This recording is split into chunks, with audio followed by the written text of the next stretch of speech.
Passamos a palavra nesse momento ao senador Fernando Collor. Eu sei que o debate vai continuar, o senador Wellington Dias, o senador Magno Mal, o senador Sérgio Petecão, esse debate vai continuar. Com a palavra o presidente, senador Collor. Senador Collor, eu queria só dizer que para ele aqui, nós vamos continuar orando muito. E, se Deus quiser, vamos chegar a um bom entendimento sobre esse projeto do pré-sal. Muito obrigado. Senador Collor, agora você tem efetivamente o tempo de 20 minutos. E com a tolerância necessária desta presidência, pode ter certeza disso. Muito obrigado a Vossa Excelência, excelentíssimo senhor presidente Paulo Paim, excelentíssimos senhores senadores, excelentíssimas senhoras senadoras.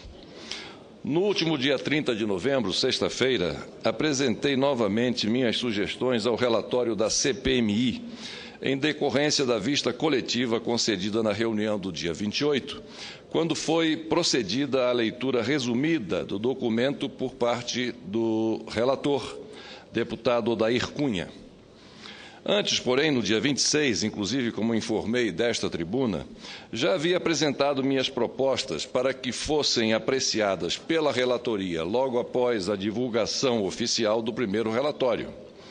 Esse novo encaminhamento de sugestões ao texto final, que a CPMI deverá discutir e deliberar na próxima terça-feira, dia 11, deu-se em função da inexplicável e incoerente retirada pelo relator das duas principais partes de seu relatório, especificamente as partes 6 e 7. O assunto foi, inclusive, objeto de meu pronunciamento no último dia 29, quinta-feira passada, oportunidade em que manifestei minha surpresa e estranheza. Digo isto de novo, senhor presidente Paulo Paim, na medida em que até o momento não foi esclarecido o que de fato aconteceu para uma mudança tão radical. Uma mudança tão absurda e ilógica por parte da relatoria no período entre a divulgação do relatório inicial, em 20 de novembro, até o dia de sua leitura, no dia 28, quando foram retirados aqueles dois tópicos. Afinal, o que houve? Tudo o que ele tão bem relatou detalhadamente deixou de existir, simplesmente deixou de ter valor, deixou de ser relevante? Volto a repetir, esses dois pontos, a coabitação de setores da mídia com o crime organizado e a conduta prevaricadora do Procurador-Geral da República, são exatamente os pontos centrais da CPMI, pois tratam de assuntos de âmbito nacional, de caráter federal e natureza constitucional. São, portanto, de interesse de toda a sociedade brasileira. Aliás, foram esses dois grandes fatos os principais temas trazidos à luz à população pela CPMI. Foram essas abordagens, sistematicamente por mim tratadas e trabalhadas, as novidades que a comissão permitiu que fossem descobertas. Lembro que os demais temas e fatos examinados e explorados pela CPMI já foram objeto de investigação da Polícia Federal e do próprio Ministério Público.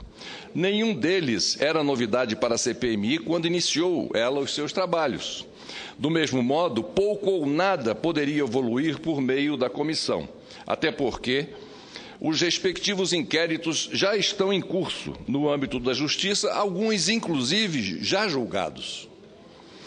Além disso, trata-se de questões que merecem e devem, sim, ser aprofundadas até o fim, mas no nível local e regional, isto é, nas instâncias estaduais, municipais e distrital, em consonância com os seus personagens, empresas envolvidas e respectivas jurisdições.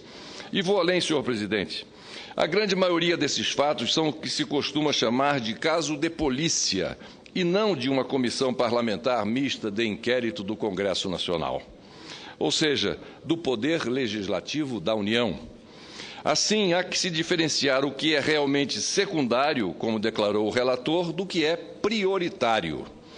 Ou, em outras palavras, o que é estadual do que é federal, E mais, diferenciar o que é policial do que é institucional. Por isso, senhor presidente, senhoras e senhores senadores, faço questão novamente de trazer ao conhecimento desta Casa e, o que é mais importante, da população brasileira, novos trechos da argumentação que o próprio relator utilizou para indiciar o jornalista Policarpo Júnior da Veja e para propor a remessa ao Conselho Nacional do Ministério Público das provas relativas aos crimes cometidos pelo Procurador-Geral da República, senhor Roberto Gurgel Santos. Na peça introdutória da parte 6, referente a, aspas, organização criminosa e suas ramificações nos meios de comunicação, fecho aspas, o deputado Odair Cunha escreve. E agora, texto da lavra do deputado Odair Cunha, relator da CPMI, e que retirou esta parte na leitura do seu relatório. Aspas.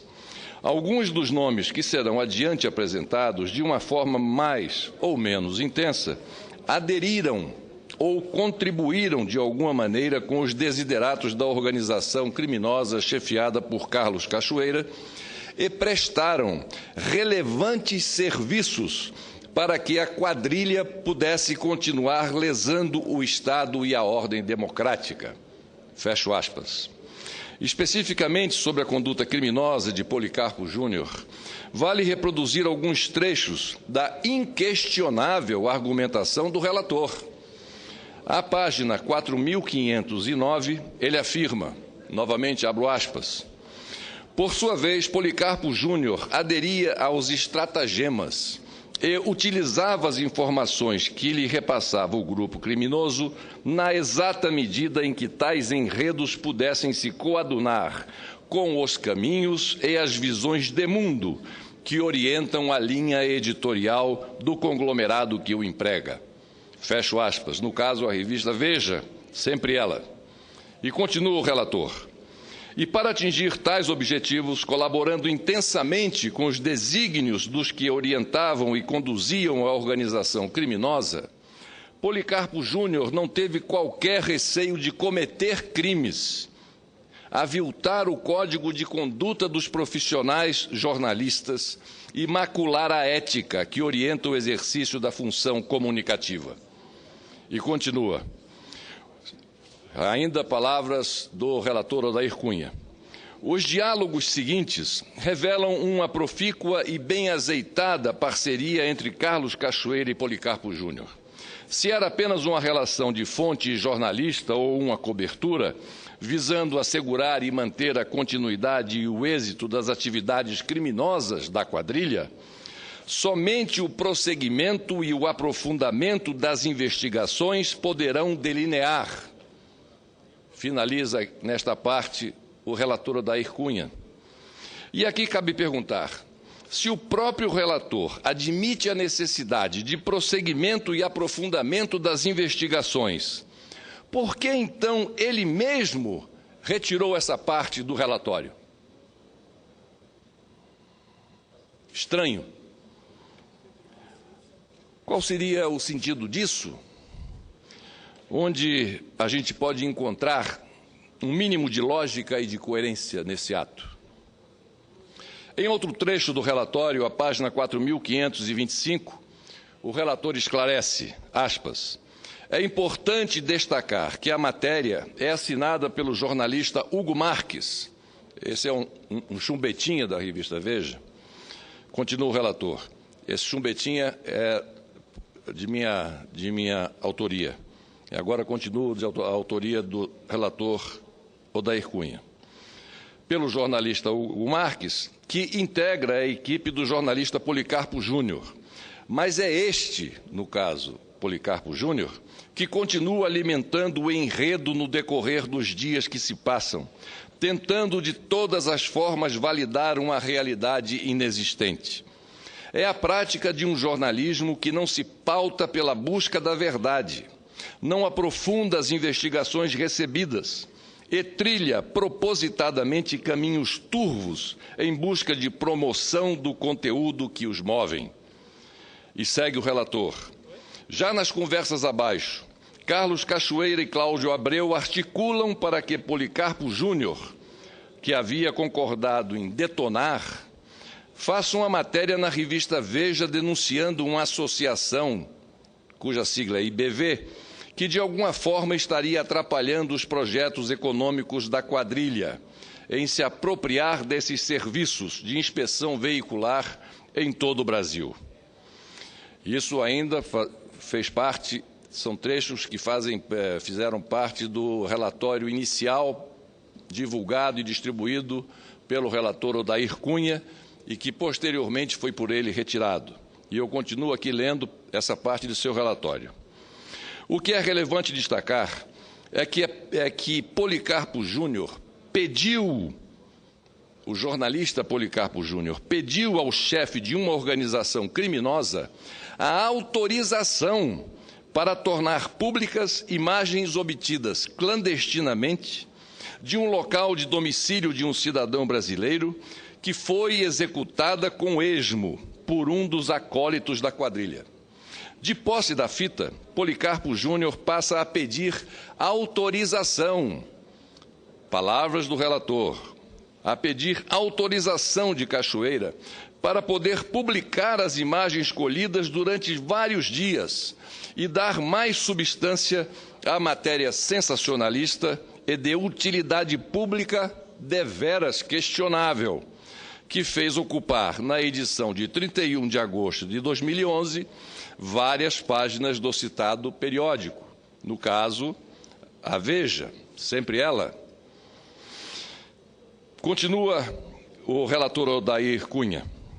Por sua vez, os diálogos seguintes revelam um jornalista, Policarpo Júnior, pronto a atender aos desejos do chefe da organização criminosa.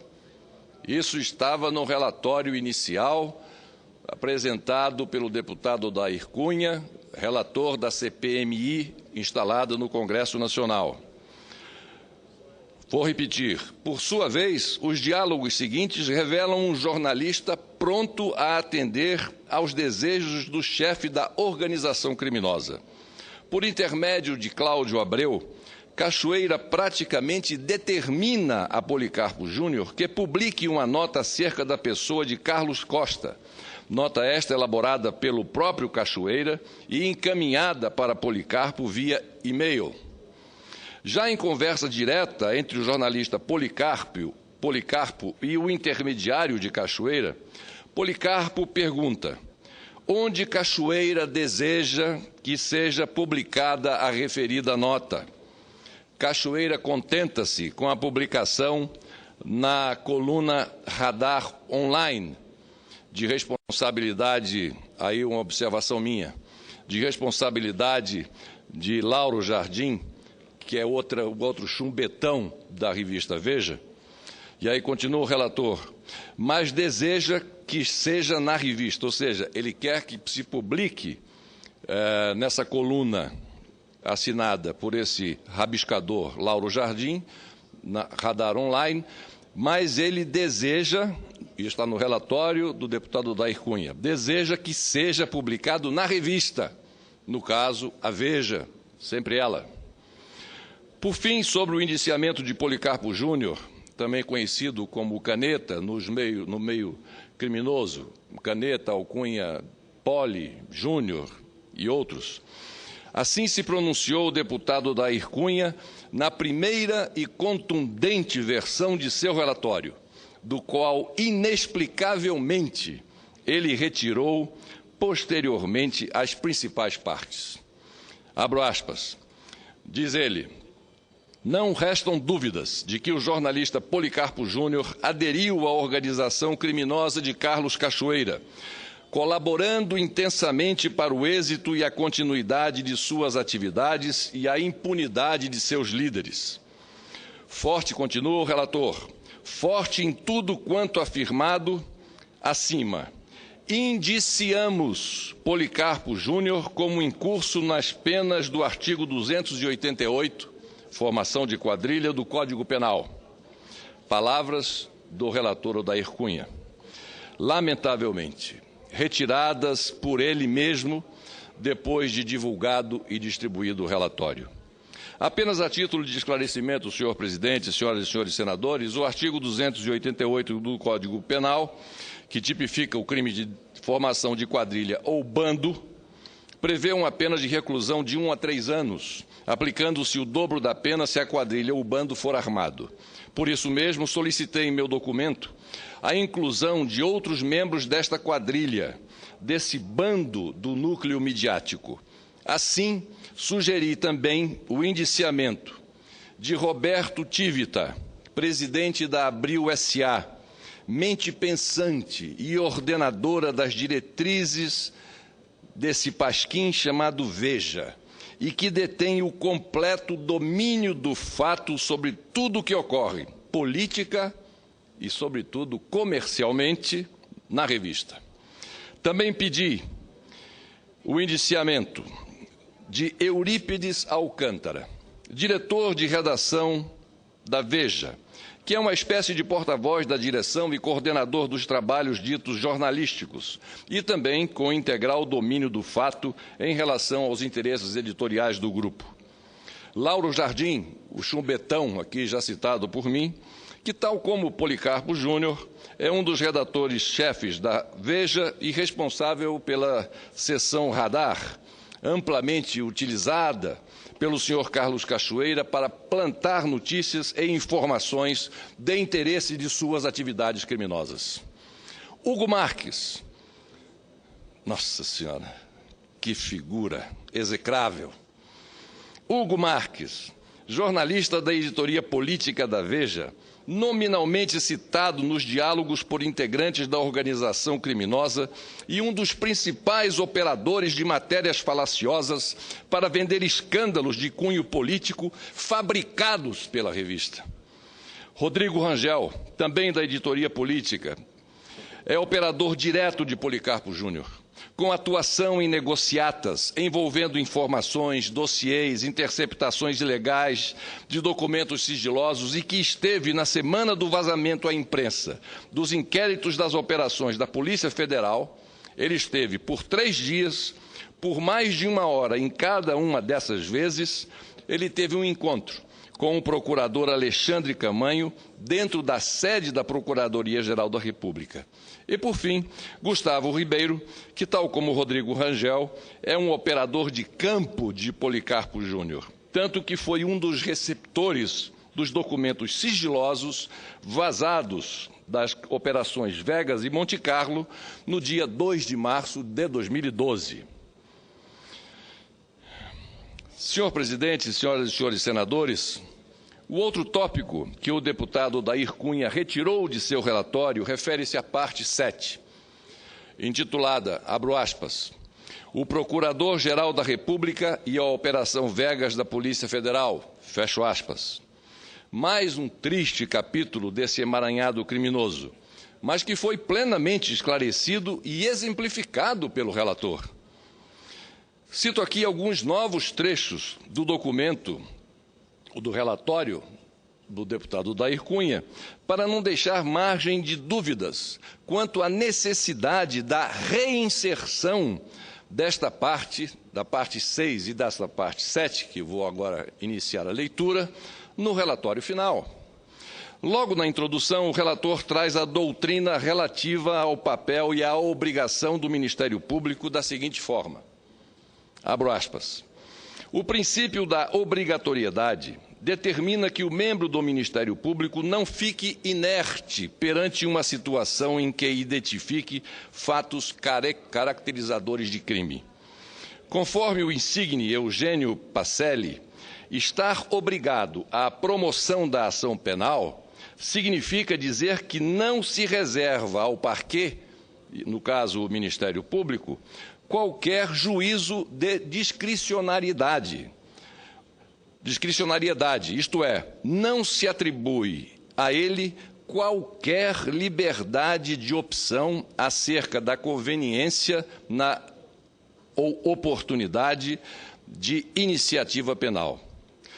Repetindo, não se atribui a ele, procurador-geral, qualquer liberdade de opção acerca da conveniência ou oportunidade da iniciativa penal quando constatada a presença de conduta delituosa e desde que satisfeitas as condições da ação penal.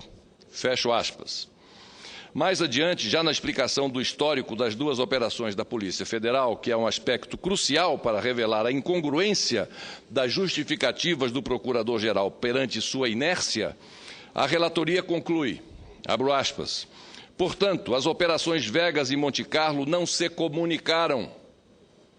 Não se comunicaram. Isso está provado e comprovado, diferentemente do que diz, mentindo, esse prevaricador Procurador-Geral da República, Roberto Gurgel Santos. Isso diz o relator. Portanto, as operações Vegas e Monte Carlo não se comunicaram.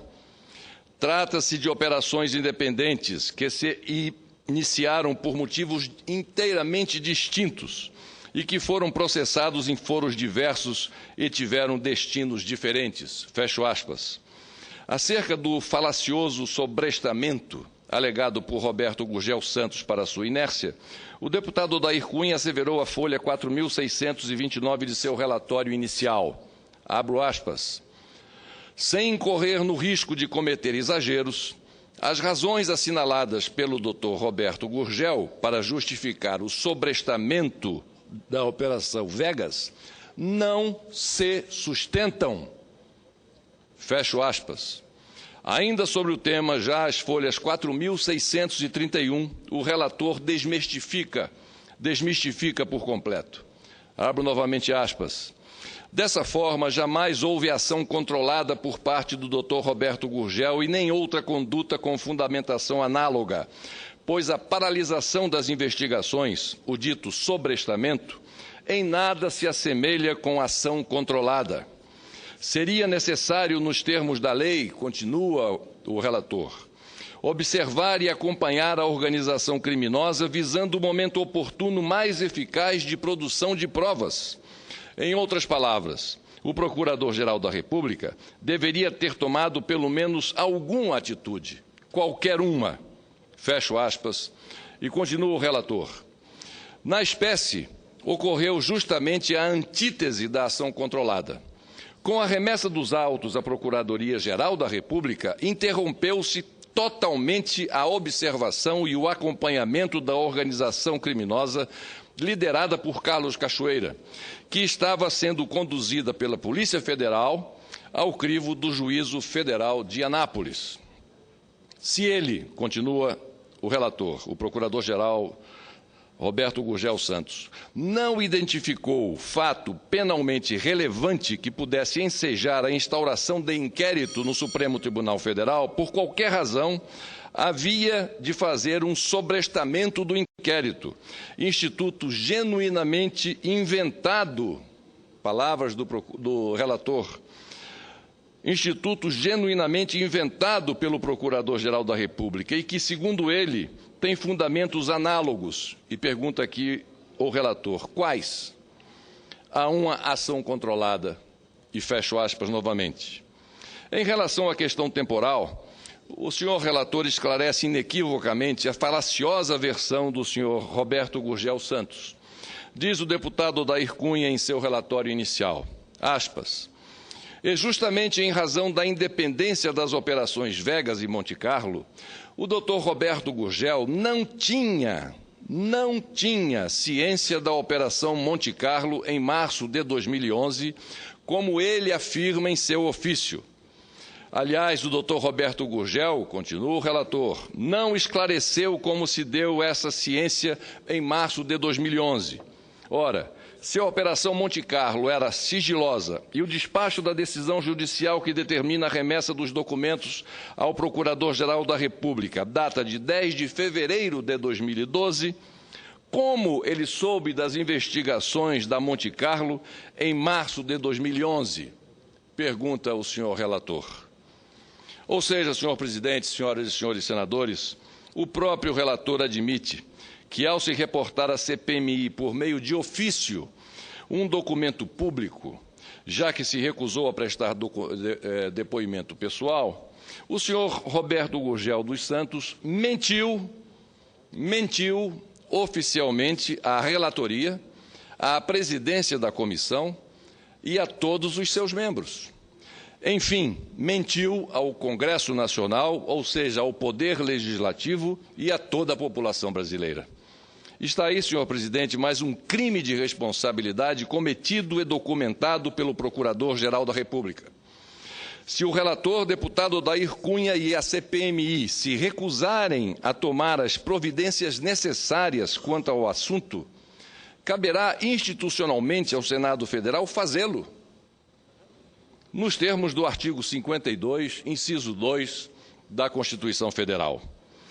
Mas vamos prosseguir ouvindo o relator em sua conclusão sobre o assunto, desta feita já às folhas 4.635. Aspas.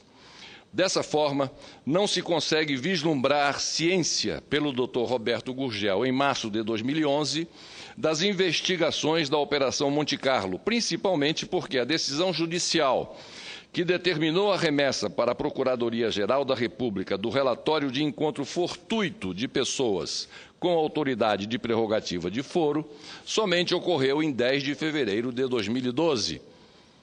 Fecho aspas. Aliás, vale lembrar que 21 dias depois, exatamente 3 semanas, o senhor Roberto Gurgel Santos mandou vazar, por intermédio dos seus procuradores Alexandre Camanho de Assis, Léia Batista de Oliveira e Daniel Rezende Salgado, os autos dos inquéritos das duas operações aos jornalistas de Veja, sempre ela, Rodrigo Rangel e Gustavo Ribeiro. Por isso mesmo, também sugeri ao relator, em meu documento, a inclusão desses 3 procuradores no rol daqueles que devem ser representados junto ao Conselho Nacional do Ministério Público. Além do envolvimento direto deles no vazamento de documentos sob segredo de justiça, Alexandre Camanho descumpriu a lei ao não responder os meus requerimentos feitos com base na Lei de Acesso à Informação. O mesmo ocorreu com Léia Batista Oliveira, que se recusa a responder o meu terceiro requerimento, de mesma natureza, além de ter mentido à CPMI, uma mentira deslavada, e todos que lá estiveram, e aqueles que estiveram assistindo também a transmissão pela TV Senado, puderam comprovar isso e podem recuperar essas imagens pelo arquivo, de ter mentido de forma deslavada à CPMI, ela, Léia Batista Oliveira, onde prestou informações distintas ao que me informou em suas 2 primeiras respostas por escrito aos meus requerimentos. Ou seja, ela respondeu por escrito às perguntas que fiz de uma maneira e respondeu oralmente à CPMI a essas mesmas perguntas de outra forma. Por fim, sugeri ainda a inclusão da Subprocuradora-Geral da República, Cláudia Sampaio Marques, esposa e manos longa de Roberto Gurgel Santos. Além de servir como concentradora de processos envolvendo autoridades com prerrogativa de foro e que são distribuídos pelo marido, ela também mentiu ao país. Vejam a gravidade disso, senhoras e senhores senadores, senhor presidente, a subprocuradora mentiu quando declarou que sobrestou a Operação Vegas, a mando do Procurador-Geral, em comum acordo com o delegado da Polícia Federal responsável pelo inquérito, Dr. Raul Alexandre Marques de Souza, ele, delegado, que a desmentiu peremptoriamente quando depôs na CPMI. Aliás, a própria Polícia Federal, em nota oficial, no dia seguinte ao depoimento do delegado, reafirmou sua versão totalmente adversa daquela prestada pela subprocuradora. Por oportuno, senhor presidente, cabe aqui registrar mais um descumprimento da lei cometido pelo senhor Roberto Gurgel Santos. Desta feita, o Procurador-Geral da República, tal como os procuradores Alexandre Camanho de Assis e Léia Batista de Oliveira, recusa-se a responder solicitação minha com base na Lei de Acesso à Informação. Ao que tudo indica, é uma praxe que se consolida em alguns setores do Ministério Público Federal. Há cerca de um mês, denunciei o logro da matéria da Veja, sempre ela, a respeito de uma suposta entrevista do publicitário Marcos Valério, objeto de uma sensacionalista reportagem de capa da revista no mês de setembro deste ano. Desta tribuna, denunciei e desafiei a Veja a provar a existência desta entrevista. Jamais fui desmentido. Até porque, como afirmei na ocasião, as informações sobre as declarações do publicitário foram vazadas ilegalmente pelo senhor Roberto Gurgel Santos. E a revista Veja não pode afirmar isso, porque tem medo do seu maior fornecedor de notícias falaciosas e de notícias tendenciosas e com endereço certo, patrocinadas por esse prevaricador geral da República, Roberto Gurgel Santos.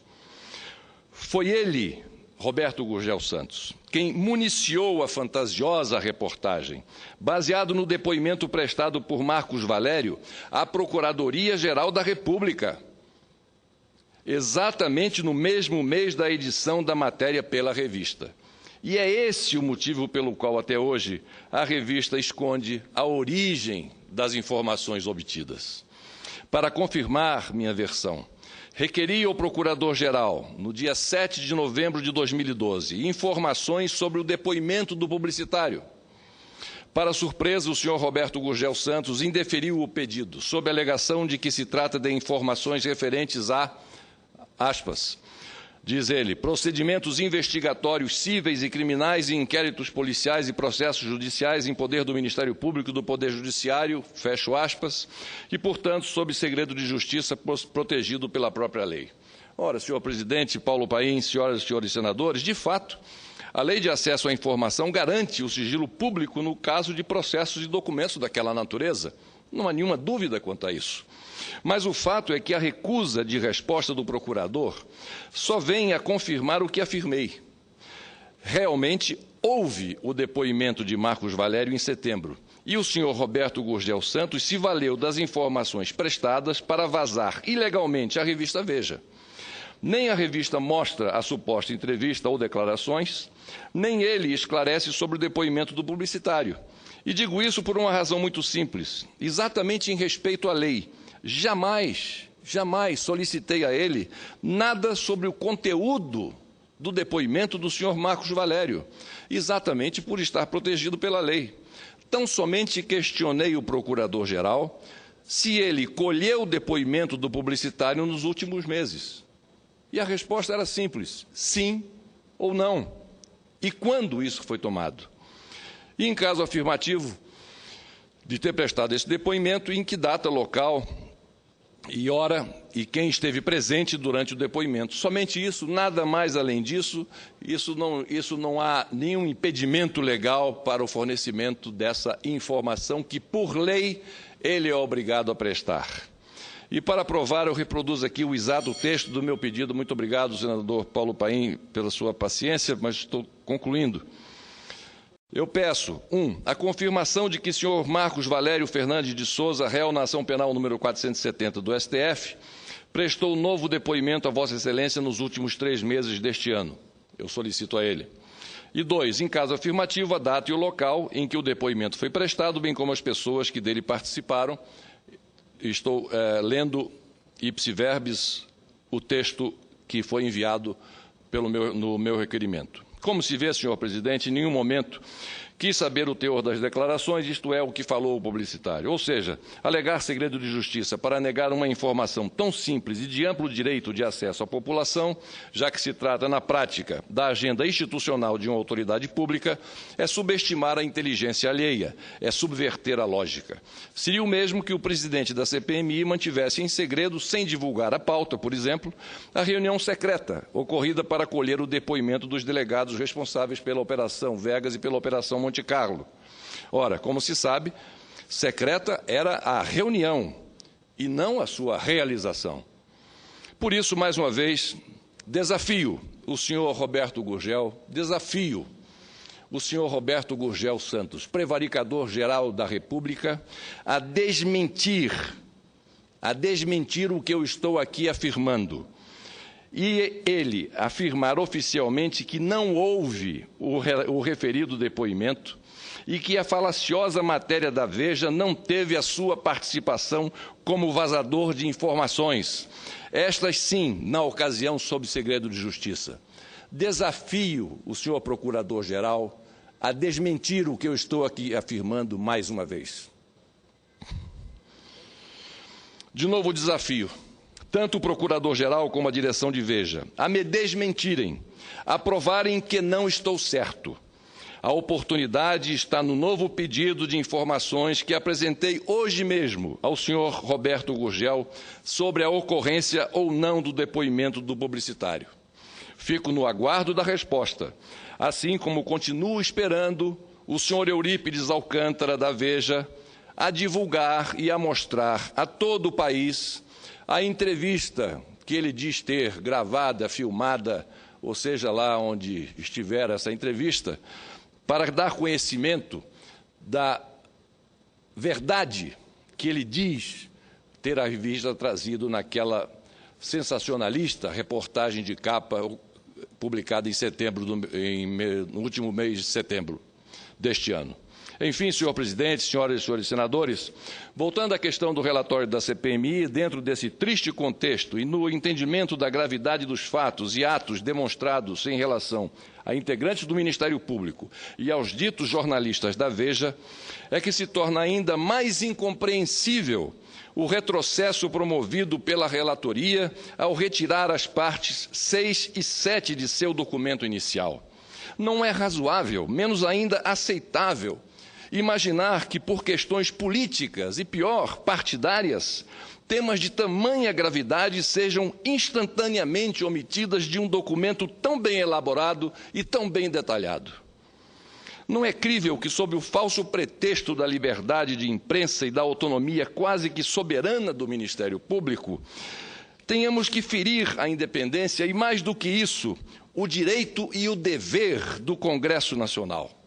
Não quero crer que, investidos de um mandato parlamentar com a responsabilidade, a incumbência e a prerrogativa da representação popular e institucional de um poder da República, um corpo de integrantes do Parlamento, constituído num colégio de caráter investigatório, simplesmente despreze, recuse e omita provas tão cabais de crimes praticados por personagens de pilares de reconhecida importância para a democracia brasileira, quais sejam o Ministério Público e a imprensa. Menos ainda, senhor presidente, não quero crer que essa reprovável postura, essa autêntica omissão parlamentar, se justifique por receio, por medo de eventuais retaliações ou ações orquestradas, vindas de parte da mídia ou de setores do Ministério Público Federal.